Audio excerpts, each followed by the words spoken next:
Ano, dito mismo, mismo gilid. sa may...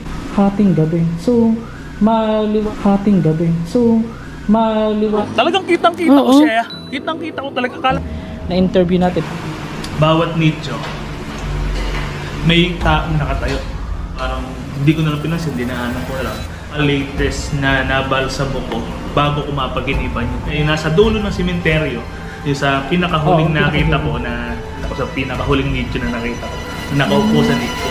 Agad-agad tatanggalan mo pa ng tubig sa katawan? Magiging butas sa na ginagawa natin butas. Lang ito, may sentimental value kasi ito. Kaya doon na lang binasa mo sa bahay. Ito ay may kakayahang mangkulang. Umano. Dagdag pa ni Ferdinand sa kanyang kwento. Si Master Gala, mag-isang gumagala sa mga sementeryo.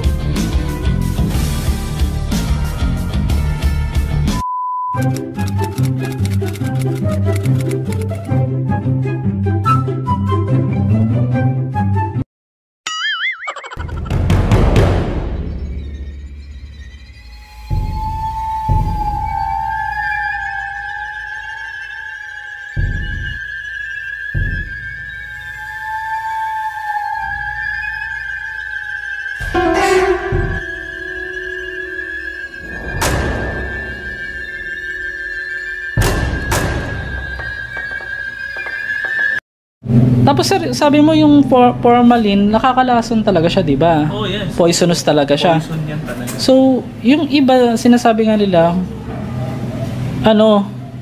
nakakabulag daw? Oo, kasi ano yan eh. Nangyayari din sa amin yan. Kaya hanggat maaari nga sana kapag nagpabalsa mo ka, ano talaga, lahat ng uniform na kailangan mo isuot mo talaga. Yung complete complete talaga. Complete uniform talaga. Pero yung formalin po kasi talagang nakakalason niya. Katulad nung nangyari sa tito ko. Ano mangyari? Ang nangyari naman sa kanya, nagsalin siya sa isang galon ng purong formalin. Nung pagbaba niya sa lapag, syempre, plastic na galon yun. Parang napabigla yung pagbaba niya sa semento. Tumalsik ngayon yung formalin. Sa mukha? Tumalsik. Nalunok niya yung formalin. Anong ginawa? Mahirap yun. Lason yung ang buti na seminar sila na kapag ka ganun, ang nangyayari nga, matamis ang kailangan na pang first aid sa kanila. Kaya asukal, sinundan pa niya ng kape, charing. ng soft drinks. Ayan. After nun, diretso na ospital. Para malunasan na talaga. Sinaksakan siya ng gamot na pang anti-poison po, anti-poison. Tapos ito lang, meron ka pang sinabi na sabi mo na, di ba ang formalin talagang umaano sa hanggang lalamunan. Oo. Tapos masakit sa ilong, sa mata. Oo. Yung kanina, yung may siya may kinuwento ka kanina. So sir, sa kagaya mong embalmer na gusto rin yung ibang kababayan natin na magtrabaho ng kagaya ng sayo. Ano yung mapapayo mo sa kanila sa umpisa pa lang? Ayun, unang-una kasi kailangan dyan, hindi ka takot sa patay. Kasi yun na magiging trabaho mo. Kung talagang gusto mo, hanggat maaari, kung may kakilala kayo o may malapit sa inyo na may punerarya o nagbabalsa mo, yun, hingi kayo ng tulong. Wala namang bayad magpaturo eh. Kasi katulad yan, ako may tinuturuan ako. Gusto ko rin matuto sila na, kasi ito yung trabaho na kahit na sabi mo walang bayad, pero pagkakakitaan mo talaga. Pero di ba aside sa pag-embalm, ano yung extra pinagkakakitaan? Extra income ako. Oo, yun. Wala. Kasi pagka wala naman patay, wala naman din kayong gawa. Ano yung yung nagbebenta ka bang mga product ganon? Wala lang. Ano ba? Para pinopromote lang. Oo, ganun lang ako eh. Okay. Kasi mga master, binigyan niya ako ng pabango kanina. Kaya akala ko nagbebenta siya ng pabango. Pero yun sa TikTok po, dahil na pwede namang ibenta nga yun sa TikTok. Kaya yun, nilalagay natin yung link para kung may gustong bumili. Ano yung mo sir, wait lang, yung na-experience mo dito pag nag-brown out, tas may patay dyan, ano yung... anong gagawin mo? Nakakatakot kasi dito wala namang emergency light talaga na biglang iilaw pag nawala ng kuryente. Halang ganun dito. Kaya lang, ang nangyari nga nun, nung kinuha namin patay na yun, talagang may bagyo. Hindi naman siya ganun kalakas, pero talagang mahangin, may ulan. Tapos na, nung dumating dito, ginawa ko na. May pamilya naman dito sa labas. Oo. Kaya lang nga, kasi kulang, saka yung helper ko yung nandun sa loob. Kaya nung kumukurap-kurap ng ilaw, alam ko na mangyayari. Siyempre, dalawa lang kami. Yung itsura nung patay, payat na payat, yung nakadilat pa siya. Kasi nga sinisimulan pa lang namin gawin eh. Di, ayun. Habang ginagawa ko siya sa loob, ano na, bigla nawala. Di, yun na. Yung ang ginawa ko pa, yung ilaw ng flashlight ba ng cellphone, nung ko nilagay sa may gawing ulunan. Kaya yung pukol ng ilaw nandito lang sa Oo, nasa yung, kaya yung mukha niya madilim. Ito lang yung doon ako natakot. Parang pang movie yung dating. Oo, parang gano'n. Kaya sabi ko, James ka ako, videoan mo ako. Gagawin natin video yan. Pero dito sir, nakaranas ka naman na parang bukod sa tumitindig yung balahibo, yung parang may mga boses or hangin dito sa mismo. Dito yung experience ko yung kasi may naging patay kami noon na matandang babae. Ang nakabantay lang dito, yung anak na babae, saka yung asawa niya. Nakikipagkwentuhan doon sa tita ko nga may-ari nito. Na kinikwento nung anak na yung nanay nila bago namatay, may nakikita sa bintana nila, yung parang inaabot siya. Tapos yung matanda naman daw, inaabot niya yung tao na yun na nakatingin sa bintana. Di syempre, andito lang ako sa gawin, nagkakape ako. Naririnig ko yung kwentuhan nila. Hindi, nung pa lang, bago ko gawin. Kaya nung ginagawa ko na, umalis ngayon yung dalawang kasama nung patay. Di, ako lang, wala akong helper noon. Ako lang, one-on-one kami rito sa loob. Ako naman, syempre, nakarinig na ako ng ganung kwento, naunahan na ako ng takot. Nung ginagawa ko to, yung doon sa mismong lababo na yon, parang may laging nakatayong nakagay. Doon ako natakot talaga na kaganon ako ng ganun. Doon sa may part na yun? Doon sa tinatayuan ni James? Sa tinatayuan ni James na yan. Ayan, doon. Dito?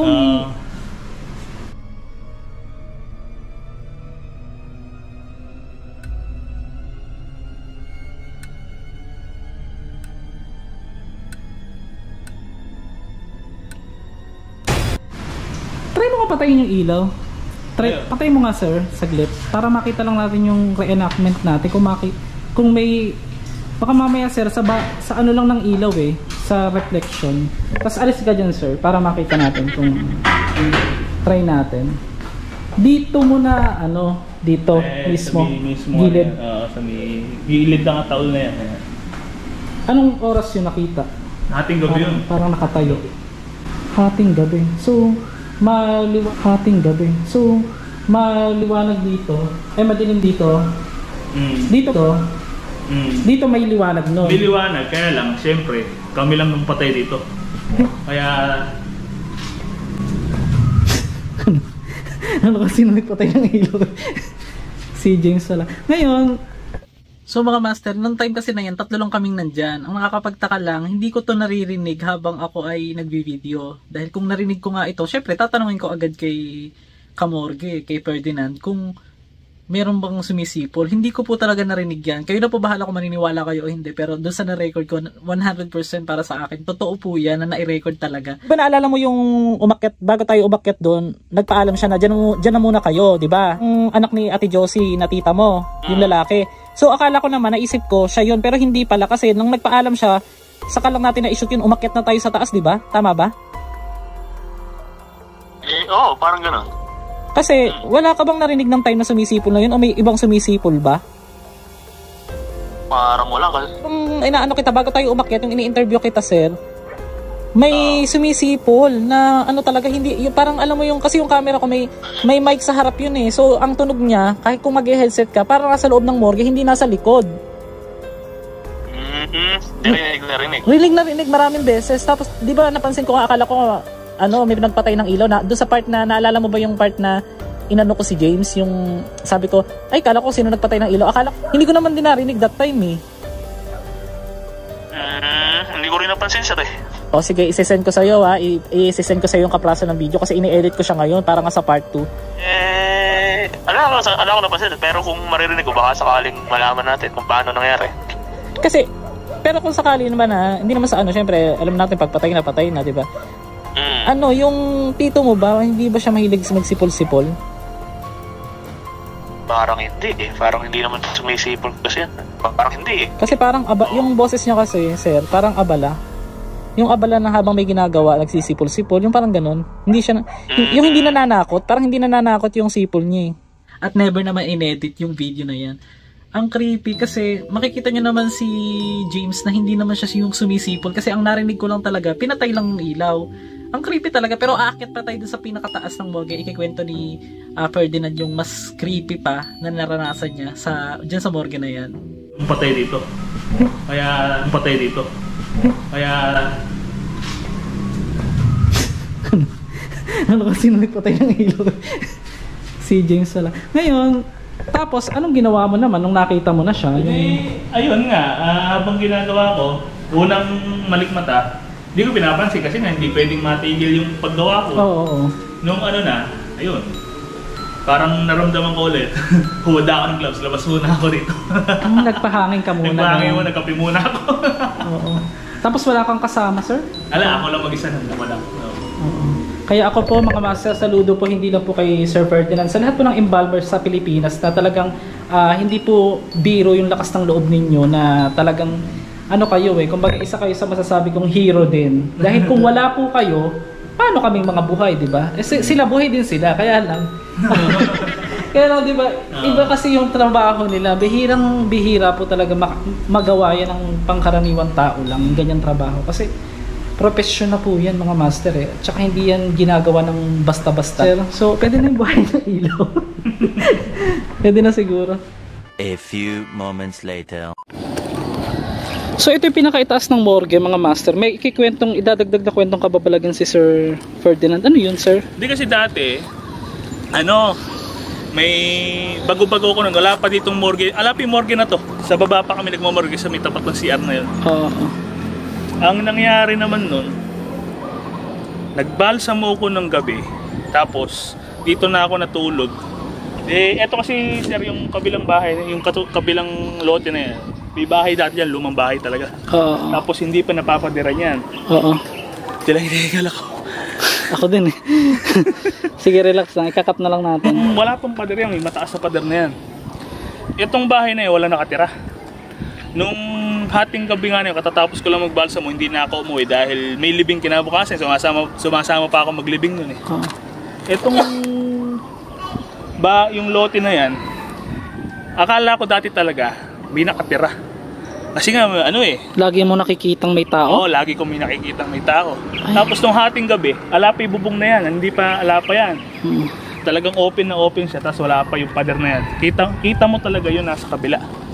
Nung time na hating gabi na, katatapos ko nga lang magbalsamo nun, may batang naglalaro. Talagang kitang-kita ko siya. Kitang-kita ko talaga. Akala ko talaga may batang naglalaro doon. Kaya akala ko, siyempre, instinct ko na bata lang kahit hating gabi, gising pa naglalaro lang sa labas.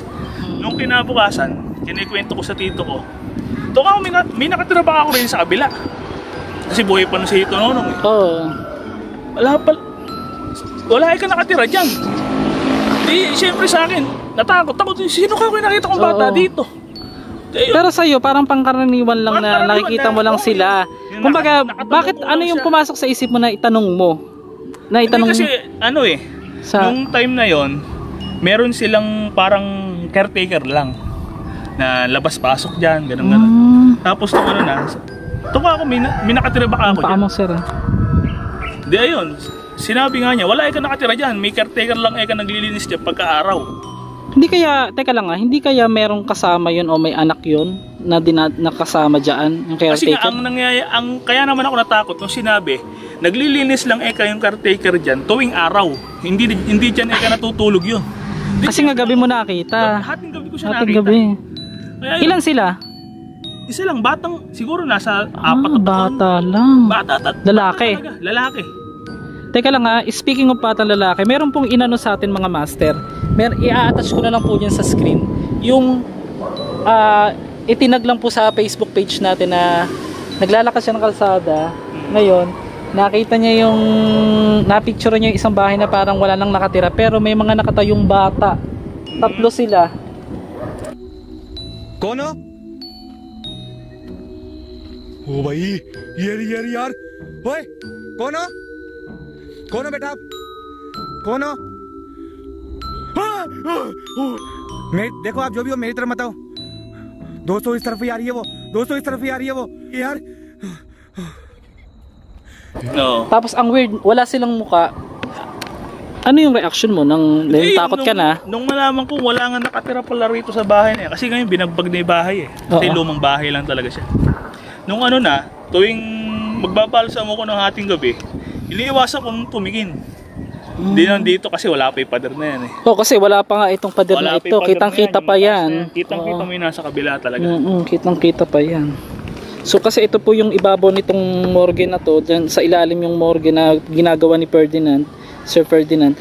Ngayon, ito wala pa tong malaking pader na ito. Puro bahay pala makikita dyan. Bali yan, open na open, open yan. Na may open. bakod lang na mababa, ganyan kataas. Kaya kitang-kita mo yung kabila. Oo. Yan. Doon ko siya nakita. Doon mo nalaman na hindi siya katulad natin. Oo, hindi pala talaga ano. Ayun, doon nagsimula yung takot ko hanggang sa ano. Napadiran na yan, tapos binagbag yung bahay. Sa katagalan, nawala na yung takot ko na sa... Pero mula nang nalaman mo na ano, wala nang nagpakita? Wala na nagpakita. Ang weird lang, no? Wala nang... Pero ano siya, hindi siya malikmata. Talagang nakita ko yung bata, naglalaro. May muka? Wala. Parang ano lang kasi malayo, parang kasi iniisip mo. Parang ang dating, likod ng bahay yun eh. May ilaw siya, parang nasisinagan lang yung bata. Para siya nakaside na ganyan, nakatalungko. Parang siya naglalaro ng lupa, parang gano'n. Oo, parang batang naglalaro lang na parang hindi mo na maiisipin na Oo, yun nga, hindi mo talaga siya iisipin na ano. Okay. Guys, grabe no. Ako naman mga master, papasalamat po ako sa mga sumuporta ng video natin today na hindi man perfect yung pagkaka-interview natin ngayon, at least kahit pa paano nakakapulo tayo ng mga ano. Mag-comment lang kayo, oo. Mag-comment ka kung gusto mo leche ka. Hindi yung mga basher kasi talagang sa akin, nag-aksaya ka pa talaga ng panahon. Okay lang yan, sige, comment ka lang ng comment. Nakakatulong ka nga eh. Pero, yun nga, God bless pa rin sa inyo kahit sino man kayo dyan. At ito na, thank you for watching and don't forget to like, share, subscribe in this video. At magkita-kita tayo ulit sa susunod na episode. Medyo haya ko ngayon.